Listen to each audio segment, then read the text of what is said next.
Good morning. The scripture you'll be hearing today will be read from 1 Corinthians chapter 16, verses 1 and 2. And it reads, "Now concerning the collection for the saints, as I directed the churches of Galatia, so do you also.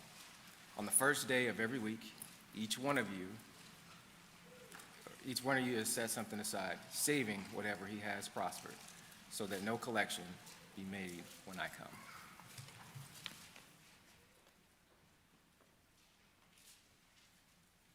Good morning, church. If you are just joining us this morning, you may not be aware, but we've been going through a 5-part series on the acts or the elements of worship. Over the past few weeks, we've talked about preaching in our worship, and we've talked about prayer in our worship, and last week we talked about the Lord's Supper in our worship, and this week we will talk about giving in our worship. And in case you are new to us and you may not understand what's going on the order of worship, normally we would have the offering here at this congregation after we do the Lord's Supper, but today, because we are going to be speaking specifically about giving in our worship, we'll have the offering at the conclusion of the Lord's Supper. Now let me warn you, next week I will be speaking about singing in our worship. So after the after the announcements and after the opening prayer, I'm going to come up and preach about singing, and then we will have our song service at the conclusion and our Lord's Supper later on in the worship. So if you are one of those who is a little tardy, I will see you, because I'll be looking that way. No, just a warning that's what the next, and again, it'll be in the bulletin what our order of service is. We're talking about offering in our worship, and there are a lot of different ideas about offering, and what oftentimes happens in the church is, in order to counteract some false teaching, we sometimes may go to the extreme on some areas. I do want you to know, and as we go through this service this morning, I want you to understand that offering is a part of our worship service. Sometimes it may just be in our minds that idea or that event that occurs after the Lord's Supper, and although we're not passing trays anymore because of COVID, we have a box in the back in which we place our offering. But sometimes it's just a passing of the tray, and then we continue on with the rest of our worship service. And some of that, I think, is because in many of the denominational world, they take offering way beyond what we see in scriptures. And so every time they come together, the plate's passed, and people are asked to give money. And sometimes, especially in our televangelist group, they take that money and they make themselves rich with that. And so there may be this stigma that comes around with the offering, that somehow it might not be rise to the same level in our worship service as some of the other elements. But I want you to understand it is a very important part of our worship service, and one I hope to be able to share with you this morning the importance of. In 2004, a 21-year-old Temple student by the name of Caitlin Ritchie sued her parents for college tuition. You may have remembered the story that her parents had divorced, and she was from New Jersey, and New Jersey had this law at the time, not sure if they still do or not, but if parents were divorced while the child was still young, once they reached the age of college age, that those parents were responsible to pay for their child's education. And so this daughter, who had been estranged somewhat from her parents, she had some drug issues, and ultimately had left her parents and lived with her grandparents for some period of time. She went to Temple University, and there, as a student there, brought a lawsuit against her parents to pay for her tuition at Temple University. And so it was a large story at the time, and it got a lot of media attention at the time because I guess as a society we find that strange. I find it strange that as a parent we would be responsible for our adult child's college tuition. But that was the New Jersey law.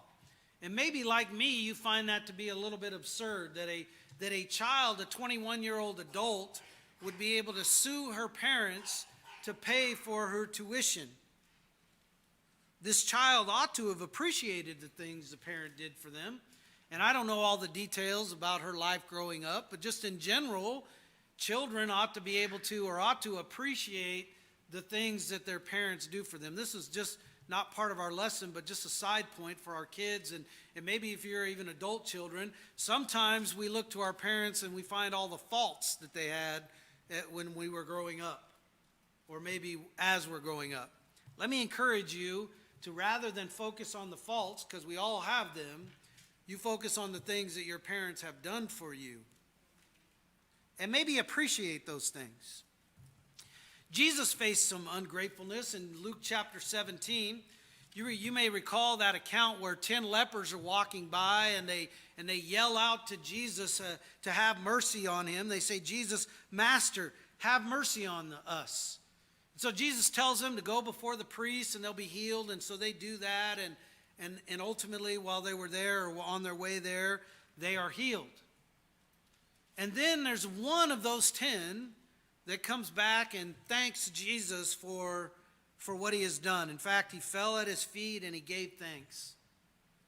And in that passage, Jesus asks a question in Luke 17. I want to read you verses 17 through 19 of that account. Here's what he said. He said, "Were there not 10 cleansed? But the 9, where are they? Was there no one found who turned back to give glory to God except this foreigner?" Now we learn in the passage this man was a Samaritan and not from Israel or a Jew. And then Jesus said in verse 19 to the man, "Stand up and go, your faith has saved you." Here you have these 10 men who had leprosy. A horrible skin disease. In fact, we could go back to the Old Testament, and we're to see how lepers were to be treated. They were to be isolated, not as a punishment, but to keep from that disease from spreading to the camp. Now, certainly, we read about in the Old Testament that they were discriminated against because of the illness they had, but that was never the intent of God. The purpose of God in Leviticus and other chapters of isolating those who had leprosy was to keep it from spreading to all the people. It was to keep that disease from growing more and more. So here you have these lepers. They're isolated from their families. They're isolated from others. It's said to be an incurable disease. And yet, Jesus, as they cried out to Jesus and asked him to have mercy on them, Jesus heals them of this terrible disease. And he tells them to go, before he heals them, he tells them to go before the priest. And so as they're on their way to the priest, they're healed. I wonder what that looked like. As the 10 of them looked at the others, and because leprosy was a disease that can be easily observed and seen. Maybe you've never experienced this. I was in the Navy and went to Chittagong, Bangladesh. Some of my shipmates called it the armpit of the world. It was a very, very poor place. In fact, when you pull in from the Indian Ocean is very blue, a beautiful blue color to the Indian Ocean. When you pull in the channel, it turns into a mucky brown because they have no public sewer system. And so while I was there, we went into this cement mall, I guess you could call it. We might call it like a swap meet or something, but there was a man that followed us, half his face eaten away. And you could see the flesh was gone from half of his face. It was a very observable thing. And leprosy was like a similar disease. In fact, in today's environment, they would have called that man in Bangladesh, they would have called him a leper because he had this skin disease. Can you imagine having such a disease and something you could see, and all of a sudden, while you're walking to the priest, after you've called out to Jesus to be healed, it goes away. It's immediately healed. You can return to your family. You no longer have to be isolated. You can see your kids again. You can see your wife again. You can see your parents again and your brothers and sisters. How grateful you should be. And yet, only one returned to thank Jesus. God in our life has given us so much. In fact, if you're a citizen of this country, you are considered the rich of the world, regardless of your economic status. You could travel throughout the world. The majority of the world doesn't have a cell phone, although that's changing rapidly. The majority of the world has one pair of shoes, if that. Many in our world don't have access to running water. They don't have new clothes. They have hand-me-down clothes that may have been handed down from generation to generation. We've been richly blessed in this country. God has taken care of all of our needs. And I just asked, when's the last time you went without a meal, which was not by your own choice? In fact, it's said that in our current environment, that the United States is a very obese country because we overeat. We're provided so much food that we have more than we need. We have running water. We have electricity. We have phones. We have all the luxuries of the world here in this country. And God is the one who provides for us materially. But he also provides for us spiritually. He gave us Christ's blood to cleanse us from our past sins. He's given us the church as a support structure while we're here on earth as we fight the darkness and we fight Satan and his angels that are always trying to get at us. And the question is, do we show gratitude for that? Do we give back to him as he has blessed us, or are we a bit stingy when it comes to the offering? I want to give you 5 points about the offering or giving this morning, and then the lesson will be yours. First of all, as was mentioned when we went through the Sermon on the Mount in Matthew chapter 5, 6, and 7, Jesus in chapter 6 addressed riches. And he says in chapter 6, verse 19 of Matthew, "Do not store up for yourselves treasures on earth, where moss and rust destroy and where thieves break in and steal. But rather, store up for yourselves treasures on earth, where neither moss or rust destroy, and thieves do not break in and steal. For where your treasure is, there your heart will be also." Think about verse 21 for a moment. It's very specific. Where your heart is where your treasure is. Is your treasure in the things that God has provided for you? Is it in the material, or is it in the spiritual? In Luke chapter 12, specifically chapter 12, verses 32 and following, there Jesus is addressing his disciples. He's addressed some challenges there. He says in verse number 32, "Do not fear, little flock, for your Father is well pleased to give you the kingdom." In other words, God is going to grant to you all the things that you need spiritually. Don't fear that. Nobody can take that away from you. Satan can't get at that if you don't let him. Nobody can overpower what God has done for you. Then Jesus goes on in verse 33 and says, "Sell your possessions, give it as charity, make yourselves money belts which do not wear out." Make yourself money belts which do not wear out. He's not talking about literal money belts that we store our physical money in. He's talking about storing up treasure in heaven. He goes on, "Where neither thief comes near nor moth destroys, for where your treasure is, there your heart will be also." God gave you the kingdom. His point is that we are oftentimes worried about the material, the things that we need in this life, the food. You recall that's the very thing that the Israelites complained about as they left the Egyptian slavery and they were wandering in the wilderness because of their sin. They complained to God about not having access to food and water. So you know what God did? He supplied it for them. And he gave them enough manna for the day. And you know what they began to do? They complained about that.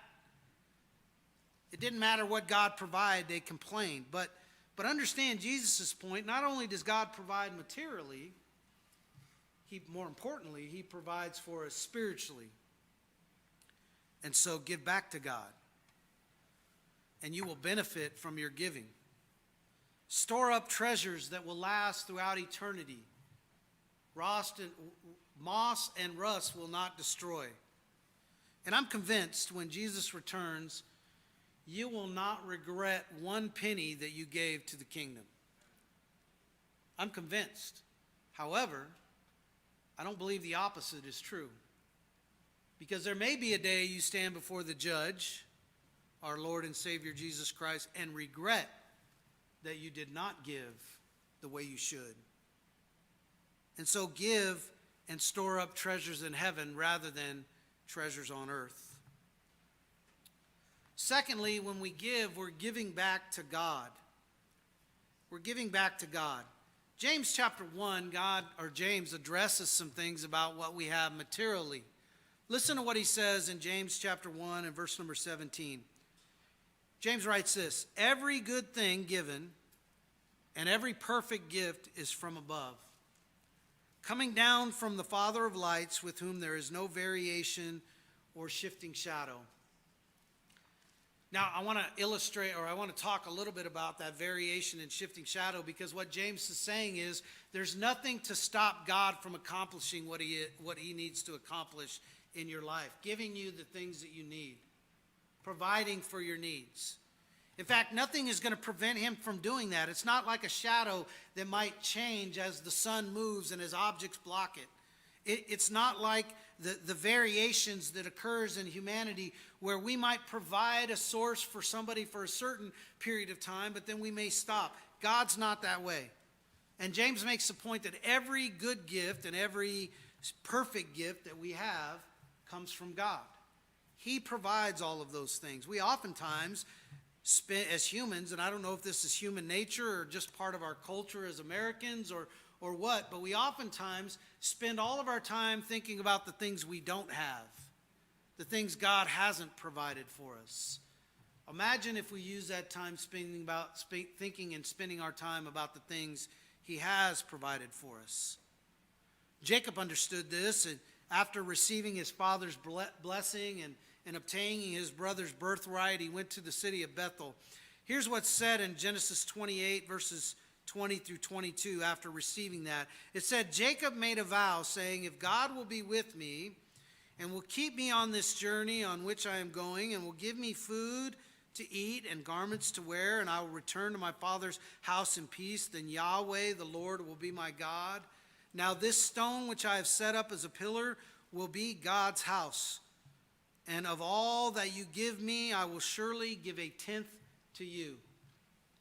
That's what it was in the Old Testament. They gave a tenth. Here we see Jacob, prior to even the law of Moses, prior to the law of Moses coming down to talk about tithing, if you will, Jacob gave a tenth to the Lord because he blessed him. By the way, if our society, our religious society, doesn't understand this, so let me clarify, tithing means 10%. There are those in our religious world that use that term as the offering. But if it's used as the offering, then you should be giving 10%. But we're not required to give 10% in the new covenant. We'll talk about that in a moment. But ultimately, that's what the word tithing means. So when you use that word, try to use it as best as possible in the proper context. The children of Israel, and later after the law of Moses, they would give back to God through tithing. And not just the money they had. They would give 10% of their flocks. They would give 10% of the fields, the fruit or the wheat of the field or whatever it is, the first of the harvest. They gave it back. And you know what they gave? They gave it first. They didn't do this. They didn't say, "Well, here's my flock, and these are the best ones, and that one over there, horn's a little crooked, got some spots. There you go, God. Here's what's I'm giving to you." Or they didn't do this when they tilled or tended their field and they tended it for the harvest. They didn't take all the stuff and put it in their barn and go, "Okay, go pick up what's remaining on the ground and give that to God." We laugh, but sadly in the offering, that's sometimes how we offer. I go pay all of my bills, and God, you get what's left over. When I get my check, I don't look at it and go, "Here's what I'm giving to God, and here's what I have to remain for myself." That's not what we do, oftentimes. Maybe some of you do. But that's what the children of Israel did when they gave. They understood by doing this, they were acknowledging that what they had came from God and that God had blessed them. That's why they did it.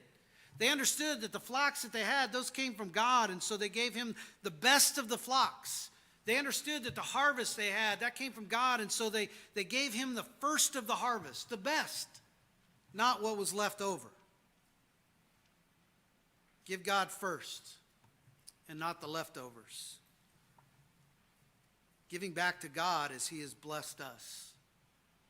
The third point about giving that I want to talk about is that giving is enjoined upon every Christian. This passage was read a moment ago, but I want to read it again, and I want to break it down in 1 Corinthians 16, chapter 16, verses 1 and 2. Paul writes this to the church at Corinth. He says, "Now concerning the collection for the saints, as I directed the churches of Galatia, so do you also. On the first day of every week, each one of you is to set something aside, saving whatever he has prospered, so that no collections be made when I come." Giving is a part of our worship service. Notice Paul writes this to a church. He references churches in Galatia. Galatia is a region, not a city, so you had multiple churches that were in that area. This was a command that was given concerning collection in our worship service. Now, I know there's some men that have used this terminology, and I don't want to diminish this in any way, but I do want to clarify something when it comes to giving. Because sometimes when we come up and we have the Lord's Supper and we have the offering, some comments are made about that. And sometimes the comments are such like this: God, help us to give with our talents. I want you to understand, 1 Corinthians 16 is not talking about your talents. Certainly you should give of your talents. Sometimes they'll say, Lord, help us to give of our time. 1 Corinthians 16 is not talking about your time. Certainly we should give of our time. 1 Corinthians 16 is talking about money. It's talking about giving money, collecting things for the work of the church. Giving is a part of our worship service to God. That term that's used there, concerning the collection, there in verse number 1, that term means a collection for sacred purposes. A collecting of money for sacred purposes. Now, certainly, again, I don't want to diminish what men have said as they've done this. I believe their intentions are good. But giving, the offering, is not about anything but giving money. It's about giving what God has prospered you financially. That's what it's about. He says, as we break this verse down, he gives the same instructions to the churches of Galatia. And he uses the term, some of your translations, like this one, has the term directed. Paul directed the churches to do such. Now, if you're not familiar with the word directed, it's a command. It's not optional, so to speak. Offering or giving is commanded in our worship service. It's given to the churches, plural. Not just a city or not just a specific congregation, but all congregations of the Lord's church. And it shows the universality of this command. It's not just for one region. It's for all churches. And then he says in verse 2, on the first day of every week. I talked a little bit about this last week when I talked about the Lord's Supper and partaking communion on the first day of the week, and that there are some that challenge that and say, well, I don't have to take it on the first day of the week. It doesn't say which first day of the week. So if I just take it on the first day of the week of Easter, and I take it on the first day of the week at Christmas time, then I've kept the commandment. And as I explained to you last week, as we talk about the way that God issues commands, and as we talk about understanding Scripture, we understand, or should understand, that when he uses the term on the first day of the week, he means the first day of every week. The Jews understood that, the Israelites, when he said, on the Sabbath, keep the Sabbath holy. Which Sabbath? Every Sabbath. You see, when God wanted, we can go back to the Old Testament, when God wanted something done on a specific day or a specific time or a specific period of time, like a week, you know what he did? He specified it. On the fourth month of the third day. And so when God uses the terminology, remember the Sabbath and keep it holy, it means every Sabbath. When he uses the terminology on the first day of the week, in fact, the translation here helps us when it says the first day of every week. Giving ought to be given on the first day of the week, just as the Lord's Supper. It says laying aside, and as we break this verse down some more. It says, setting aside or laying aside as you have prospered. Lay something aside or store it. Put it to the side as you have prospered. That's the command as we look at it in 1 Corinthians 16, 1 and 2. And let me point out there's a biblical pattern for giving. I've worded it this way. Giving is to be personal. By the way, this comes from 1 Corinthians 16, 1 and 2. I just took some of the words and added it to this statement. Giving is to be personal. 1 Corinthians 16, 1, each one of you. Giving is to be planned. 1 Corinthians 16, verse 2, every first day of the week. Giving is to be proportional. 1 Corinthians 16, number 2, as you have prospered, or as God has prospered us. It's personal. It's not the case that only a few Christians are to support the work of the church. It ought to be the case that every Christian supports the work of the church. It's the responsibility of every Christian, as is indicated by the terminology, each one of you. If I were to say to you, each one of you can have $20 if you come up here, how many of you are going to sit in your seat? And somehow say, well, because the rest of them went up there, I'm owed $20. You see, when God uses the terminology, he uses it specifically. It's the responsibility of every Christian. Each of us should be giving. And by the way, it doesn't matter what I know and what the elders know and what the deacons that count the money know. I'll remind you, God knows. God knows what you give. And as I stated earlier, I'm convinced none of us will regret giving any amount of money to the Lord's work when we stand before the judge. But we may regret not. Giving is to be personal. It's also to be planned. Giving should not be a thought that enters your mind at the time that the tray is being passed, if you will. Now, I know we're not passing trays, but giving ought to be something that's planned in advance. Some people say, well, I'm paid once a month, so plan to give every first day of the week. In fact, it says here, I sometimes get resistance from some of our retired when I preach this sermon. They say, I get paid once a month, and so I only need to give once a month. I want to tell you, the Greek is exactly the same here as it is in 1 Corinthians 11 for the Lord's Supper. The exact same Greek words are described every first day of the week. So if you translate 1 Corinthians 16, 1 and 2 to mean, I only have to give once a month, then you better be consistent and say you only have to take the Lord's Supper once a month. How many are you willing to accept that? It's the same Greek words. It's the same command. It should be a planned event. We should be evaluating our finances, and like we set aside for our house payment, set aside for our car payment, we should plan on what we give to God. It's personal, it's planned, and it ought to be proportional as we have prospered. As I mentioned, in the Old Testament, they were to give a percentage, 10%. Tithing is a requirement. God doesn't give us that same requirement in the New Testament. In the Christian age, the standard is how you have prospered. Would a person who makes $100,000 giving $5 a week be giving as they've prospered? I would suggest they would not be. The book of Hebrews describes the differences between the Old Covenant and the New Covenant.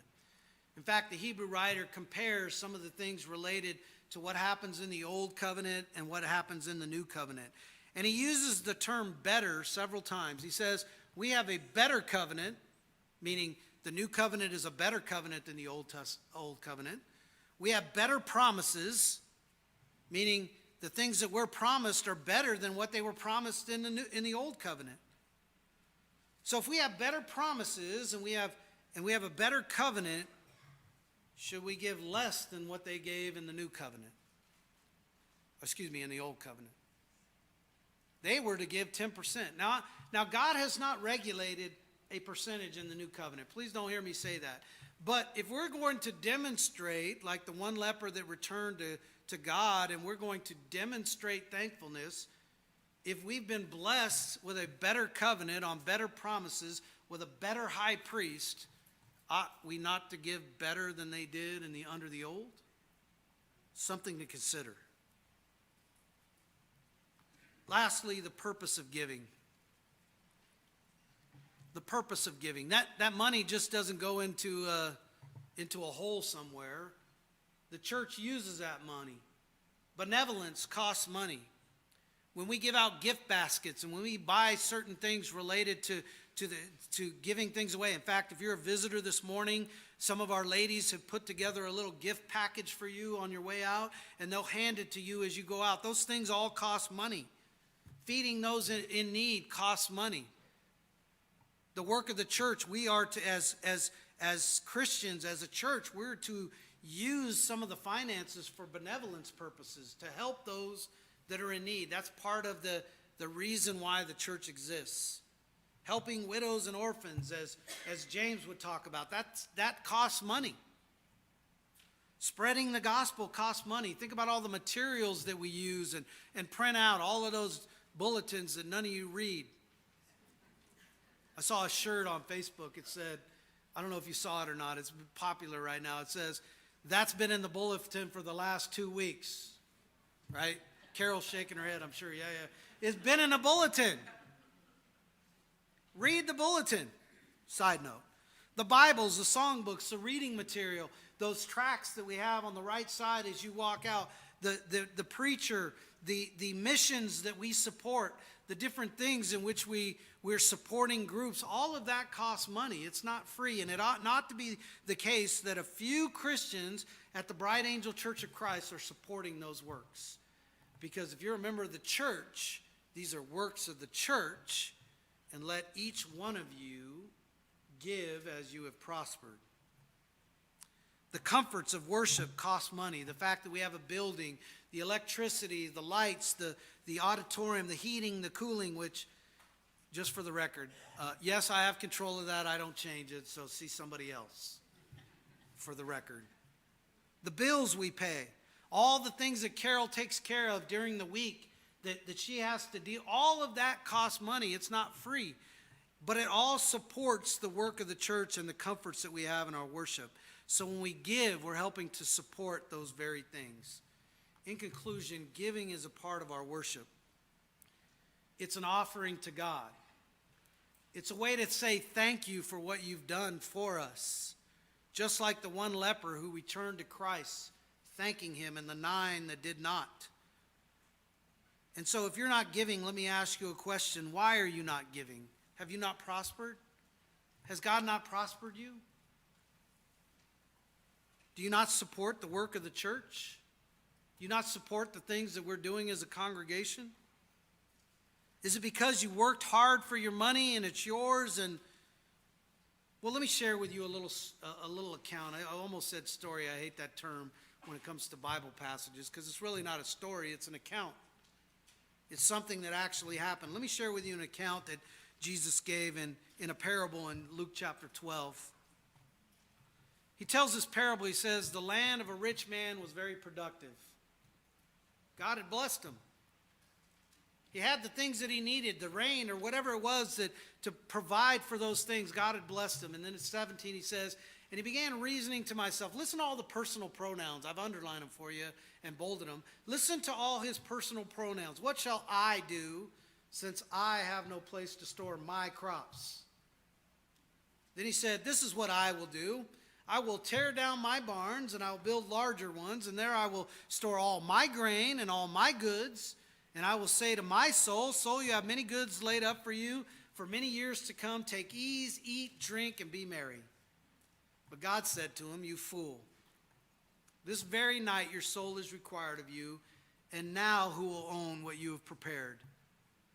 So is the one who stores up treasures for himself and is not rich towards God.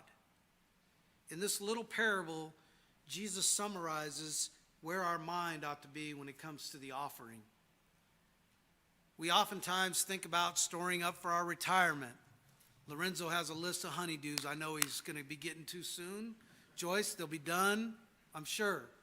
We retire, we plan for all of that. For years, we paid into certain 401ks and retirement plans to be able to retire. And certainly that's okay, but when that is all of our focus, and we don't focus on the things that God has given us spiritually, notice what Jesus calls the man who only focused on the physical. You fool. You fool. We have a pattern for giving in our worship. It's personal, it's planned, it's proportional. Every Christian, every first day of the week, and as you have prospered. Giving as a way to store up our treasures in heaven. And if you give minimally to that earthly retirement that I talked about, if you only give a little bit or you don't give anything to that earthly retirement, then when you come to retirement age, guess what? There's not going to be anything there for you. It's not an equal comparison, but the same is true spiritually. If you're not building up your treasures in heaven, then what you expect to gain when you're there may not be what you're looking forward to. Giving supports the work of the church. It supports the comforts in this life that we deal with. Did I miss a slide? No. Giving is a part of our worship. It's an offering to God. Giving is a responsibility of every Christian. Take the steps to make your giving a proper offering to God, not just something that your mind and heart is not engaged in. You recall I said last week, one of the commonalities to each one of these elements in worship is our hearts and minds being engaged in our singing, in the sermon or the preaching, in the praying, in our partaking of the Lord's Supper. There's a requirement that our hearts and minds be involved. And let's not give God what's left over. Let's give God of the first fruits, if you will, and as he has prospered us. In a moment, we're going to sing a song, and then we're going to have the offering. I encourage you to partake in a way that is acceptable to God, giving back each of you on the first day of the week as you have prospered as we stand and sing.